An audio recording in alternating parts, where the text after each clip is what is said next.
आप सभी के बीच में कुछ बातें साझा करना चाहूँगा।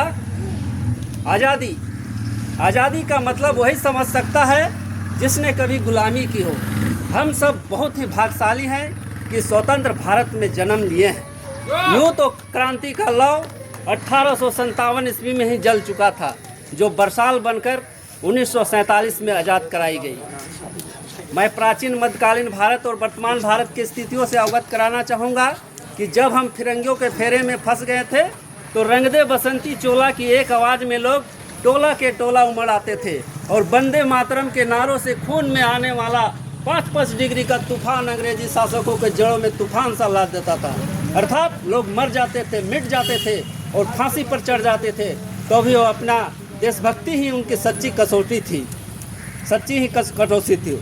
उसके बाद 62, 65 और 71 के युद्धों में सुहाग गवा देने वाली औरत, जब घर का हालात ये हो जाया करता था कि मांग का सिंदूर गया, नन्हे नन्यानों की लंगोटियाँ चली गई, छोटे छोटे बच्चों की चोटियाँ चली गई, बाप का कमाए गया, भाई का पढ़ाए गया, ऐसा एक विस्फोट हुआ, पता चला ही नहीं कि पूरे जिस्म की बोटियाँ चली गई।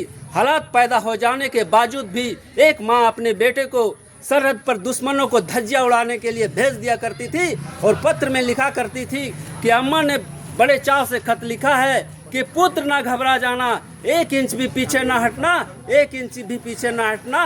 तब देश बलिदान मांगता था, तब देश खून मांगता था, तब देश लड़ जाने को कहता था। लेकिन आज देश लड़ जाने को नहीं कहता है, आज देश मर जाने को नहीं करता, बल्कि मेरे विचारों से यदि कोई व्यक्ति अपना काम ईमानदारी पूर्वक, निष्ठा पूर्वक करे ना, वही सबसे बड़ा देशभक्त है, वही सबसे बड़ा देशभक्त है।